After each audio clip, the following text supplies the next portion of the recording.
This is a tour of Fairmont engineering building. School tour. Might make a video or two with me. Yeah. This is a tour of Fairmont engineering building. Engineering technology building.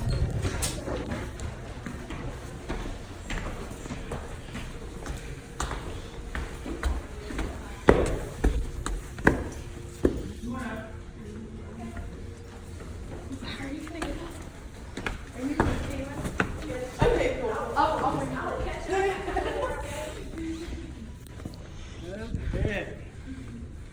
I'm Dennis Mitchell, the Academic Lab Manager for the College of Science and Technology. This is Kevin. He's in Civil Engineering Technology, and this is Callie. She's in Mechanical Engineering Technology, and they work for me. So, where are you all from? Ruthland Elementary. Okay. So on Ruth Lawn, okay. Where are you from? Ruthland Elementary. Charleston, West Virginia. Have anybody heard you? Where are you from? South Charleston. What's your mascot? Mustang. Yay! That's good job. All right, we're gonna look around. You guys are here for the robotics tournament, aren't you? Yeah.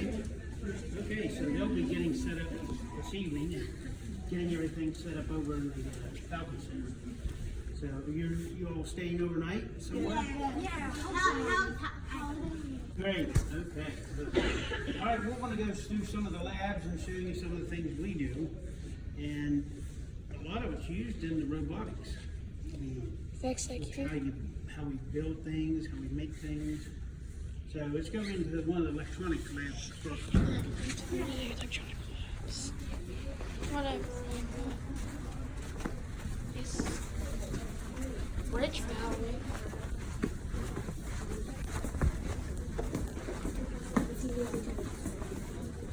Electronic labs.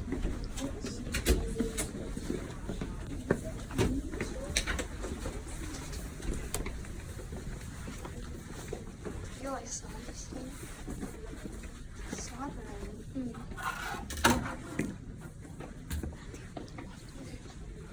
Okay, everybody come on here. Okay, so this is one of our electronics labs. Now this is one of our electronics labs, and it has all kind of different oscilloscopes, meters, and testing equipment for electronics. All right, now here's a breadboard.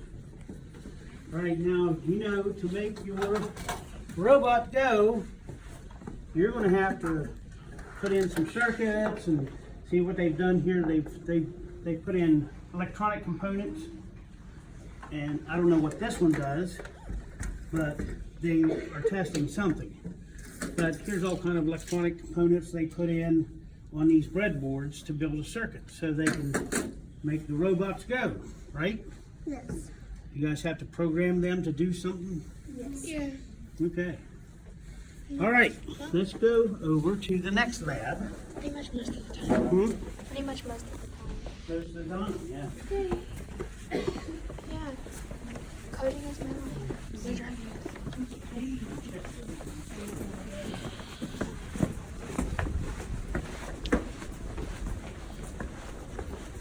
Go to the next one.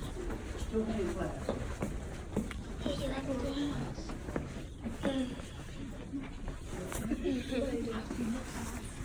Yeah. This is like playing Enterprise by Okay, Kevin. Kevin, keep saying your name. Dorian. Got it, thank you. Yep. Johnson.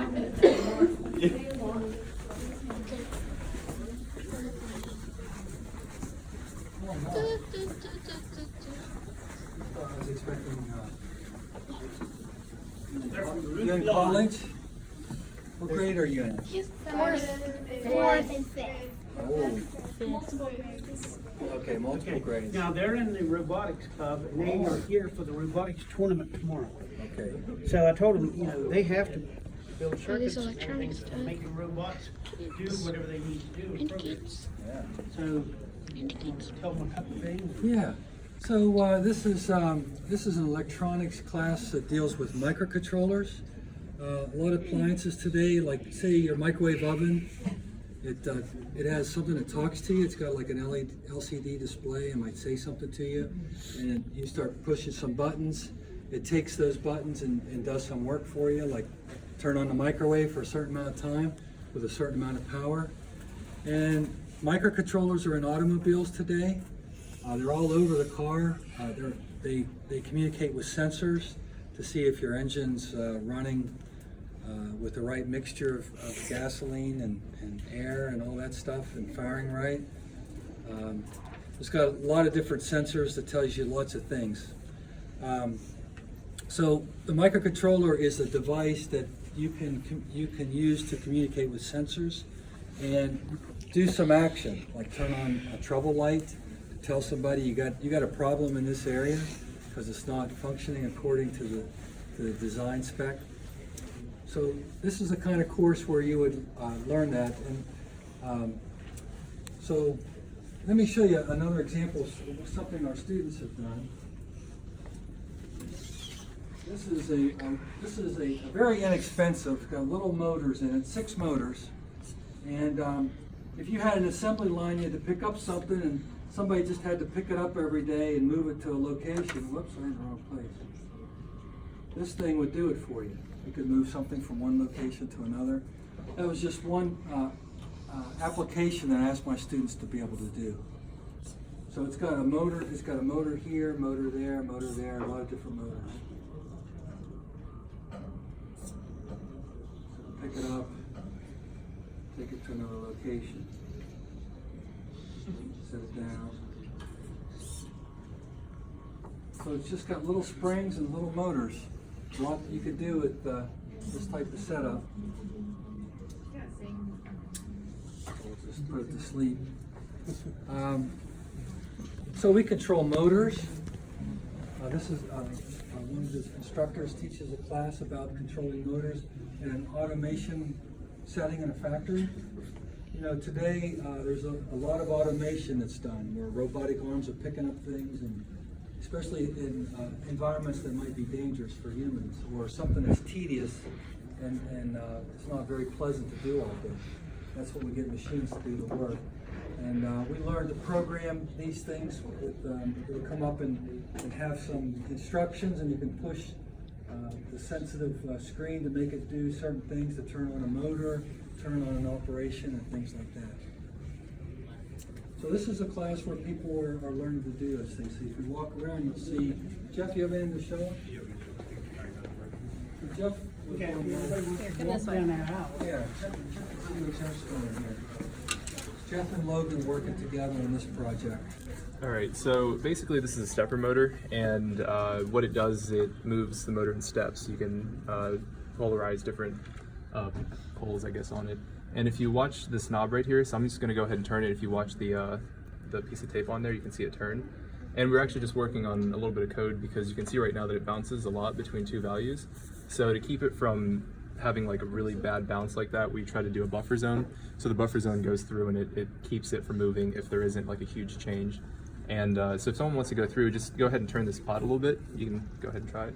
You can watch that and then, yep. Oh yeah, you can go ahead and do it. Sorry, it's a little difficult. There you go. So every time you turn it, it'll actually correspond where the analog reading value is to the stepper value. So, yep. Good job. Thank you, Jeff. Great. Thank you. And Any there's, questions? Go there's ahead, oh Jeff. sorry, there's other stuff you can do too. So there's other programs like we have the stepper 1 revolution, so it'll actually just spin it all at once. So there's just a bunch of different codes you can do on here, and this is just like one example of what we have. So if you watch that, it'll actually just spin 1 revolution, and then it should spin the other way. So this you is, have to code it. yes. Yeah, so Yep. they've learned they have to code their robots. Mm-hmm. Yeah, this here was part of the example library, but you can actually go through and change it to do whatever you want. So you could, for example, have like a sensor or something. So if you wanted it to continuously drive until it hit something, then the sensor would stop it, and then at that point it could like do a 180 turn and go the other way. So Yeah, that's This is just like a good start to it, and there's a bunch of different like header files or different example codes that you can pull up. Like the servo is where we're at, or stepper, sorry, and then you can choose like speed control or one step at a time. And we were just doing the motor knob, so we were just changing the potentiometer value on an analog reading to change the stepper values. You guys have any questions? No. All right. What? So I forgot what I was gonna say. That's So all right. we're hoping to see you back someday and maybe come into school and learning to do these things. Yeah, I want to go to Fairmont. What's that? I want to go to Fairmont. You want to go to Fairmont? All right. Well, see, they got one step up already because they're working on programming their Yeah. robots. So, and they're in competition tomorrow. Uh-oh. Make sure Good you luck. show them up. Yeah. Thank Good you. job. We are Good the luck, guys. only elementary school in West Virginia that brought 4 teams. Wow. So they have accomplished a lot of great things this year. It's our first year doing it, so we're really proud of you. Congrats. Great. Yeah, that's great. All right, let's go to the next place. All right, thank you, Dan. Thank you very much. Okay, this is Tom McLaughlin. He's one of our faculty for engineering technology. Alright. Is there like soldering and stuff involved? Yes, I have a soldering gun at home. there you go. I forgot how many We are going bolts. to go down to the first floor. Callie, if you want to go with her. And forgot. we're going down into lab. Okay. I forgot how many bolts it uses. Huh? I forgot how many bolts. Good point. Motion position.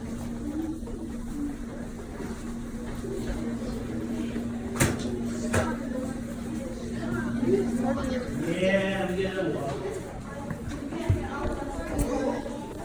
Yeah, let's take it good. Going down easy.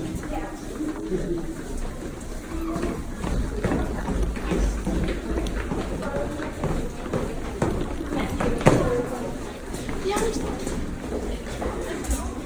Yeah. I think it's first. 12 minutes.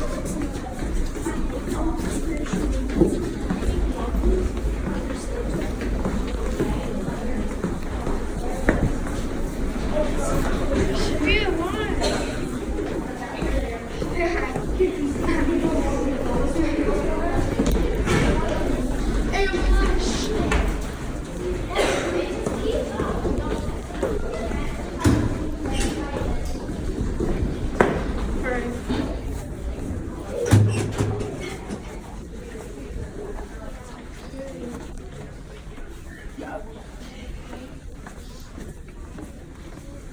Concrete.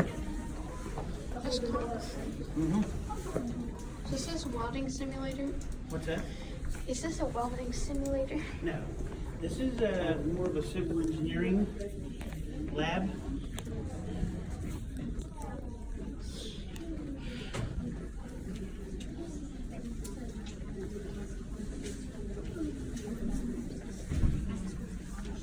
Here. All right, everybody come on in. Compaction. Is this where they work like with rocks and minerals?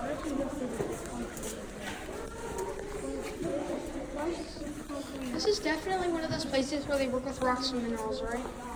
Yep. Rock, soil, sand, cement. This is a civils materials lab, and what they do in here, these machines on the wall over here, they are for soil shear. I'm sure in your travels you've seen where the road is sliding away or the hillside sliding down. And okay, well, we have one of our faculty. She is a professional engineer and does consulting for the state on slides and slopes, and she's done studies for that. Other things they do in here is they test material, like see bags of gravel back there, and then there's sand, different kinds of sand. Okay, so when they do that, they do gradation. They can tell you what they'll take a sample of the gravel, they'll put it in here, and then they'll turn this shaker on for a amount of time, and it will shake, and then the small gravel will keep falling down. Well, they'll take these trays out and they'll weigh them, and they can grade that particular group of gravel. All right, so when we turn this one on, it's pretty loud. Now I'll cover your ears. Oh God. So that kind of shakes it, and then they test it. Okay, so the next thing they'll test the sand. There's some different sands up here at each compartment, and they'll take these. This is a sieve shaker here. All right, and they'll have different size screens in these sieve shakers. And it goes from the large holes down to the small holes, and they'll put a stack of these in about 10 high on here, and then they'll put this lid on it, and then they'll put this hammer down on it, and what it does, it shakes it and pounds it, and that's put in there for an amount of time. Then they will weigh each of the trays, and they can tell you the grade of the sand. Now this one here, not so bad. That's not so bad either. Not so bad. Okay, so when they do that, they grade the gravel, grade the sand, then they'll make a cement cylinder like this. How many have ever heard of the concrete canoe? No. Never heard of a concrete canoe? No, I haven't. Okay, well, we make a concrete canoe. We have a civil engineering technology club. It's called the American Society of Civil Engineers student chapter. And every year, they make a concrete canoe to go to competition. Does that make sense? A concrete canoe. Do you think concrete reflects? No. Let's listen. Okay, so in this class, they just make regular concrete. They'll mix sand, gravel, and cement, and water, and then they'll make these cylinders. All right? When these cylinders set up a little bit, then they'll cut them out, and they'll put just the solid concrete cylinders in a tub of water here, and they'll let them cure for 7 days. And once they cure for 7 days, we'll bring them over here to this compression vector. We'll put them here and crush them, and we'll be able to tell the strength of the concrete, you know, from the 7 days, we'll be able to tell.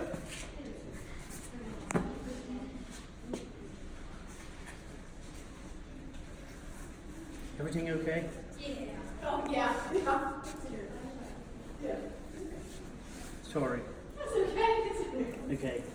But that's what we'll do, crush these concrete cylinders, and they can determine the strength of what they will be. Yes? It's a hydraulic press. What is it? It's a hydraulic press. Pretty much, but they call it a compression tester. That compresses, and it'll test the concrete. Okay, we're going to go see a concrete canoe pretty soon. So we're going to go on down to the next. I think it's a competition, right? What's that? They compete against other schools. Yeah, the concrete canoe? Yeah, they have no idea. Oh yeah, it's a nationwide thing. And different schools bring, and they have a competition. It's a nationwide competition. This here is kind of like soil that they've been working with, and they'll put them in the ovens, and they'll cook them until they're dry, and then they'll be able to test them. I thought this was a place for like welding. No, you're okay. I totally forgot about myself.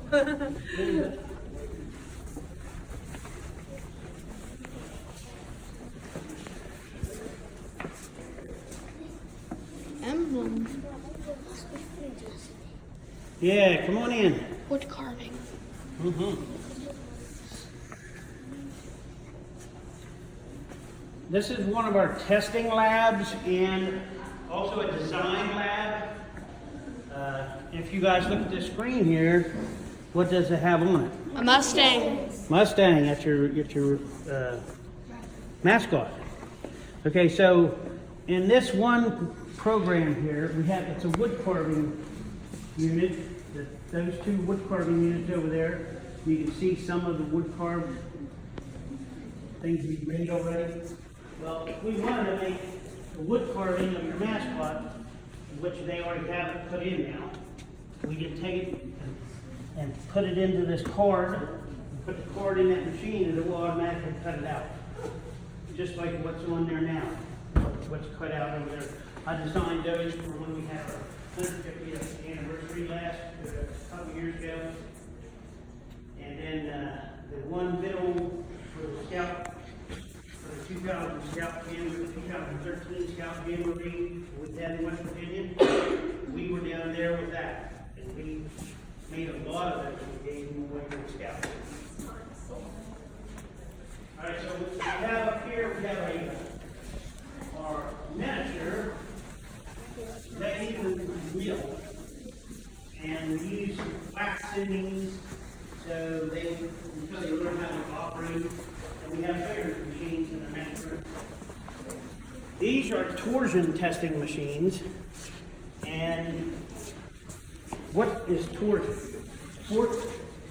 Maybe that's something, torque or torsion? You ever heard of That's torque? twisting. That's like when you step on the gas and take off in your car, your drive shaft is turning and it's got to turn your wheel. So that drive shaft has torque on it. Over here is our frame testing machine. We'll hook this on, and then we'll hook different weights on it, different places, and we'll be able to tell where the stress and the strain is on the beam. This is our tensile and compression testing machine. And over here, right now the grips are in for these specimens here. Now before we're paying a lot of money for these specimens. And when Callie came to work for me, she came from Grafton and she had a machine shop class there. And when she saw these, she said, I can make those. So I said, well, okay. I bought the raw material. We went over and she made them on the machines in next door and saved us a ton of money. So, I mean, we have aluminum, brass, and mild steel, and that's what they use in here, and they'll pull them apart and they can test the strength of the metals. Also, we have a 3-point bending apparatus that fits in here instead of these two brake grips, and they will test, they can test a plank. Now, Concrete Canoe uses that, and I'm not sure if we still have that here. Yeah. Concrete Canoe will make a test plank. They'll put that on there and they can test the strength of what their canoe's going to do. We also have a compression testing platens, which are these here, and they will crush cylinders also.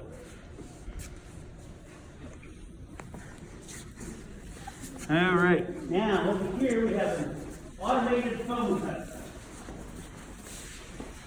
Whatever you program into the computer, it will automatically cut it out. You can see some of the things over there against the wall that's been cut on. They'll use that for forms or some signage or just different things. Now this is our 3D printer. All right, we have a couple of things pulled up on the screen now. We work with different departments.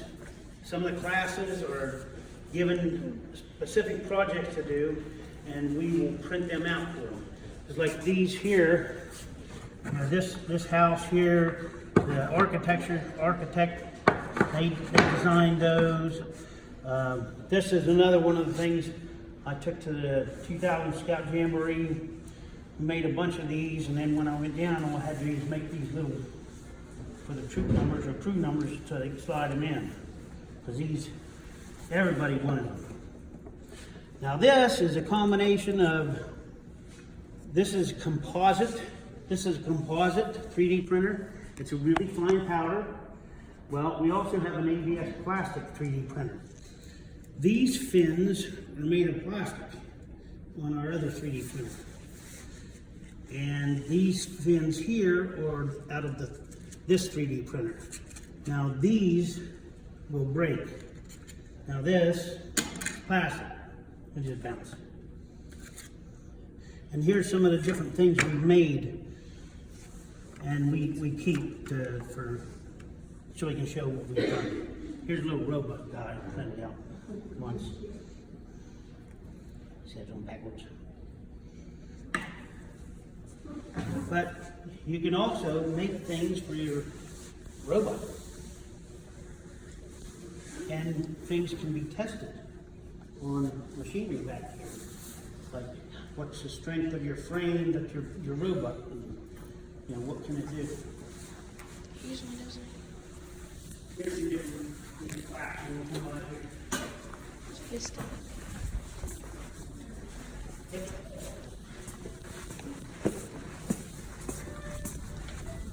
just realized you're on the first year.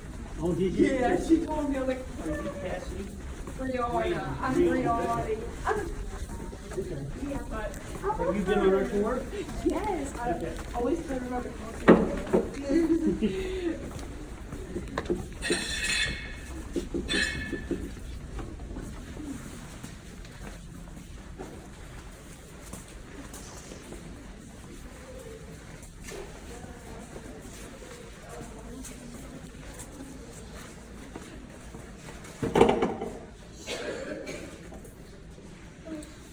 Okay. This is our big machine shop. And this is where we have our big mill and we have our big lathe. And this is where Callie has made those specimens that we break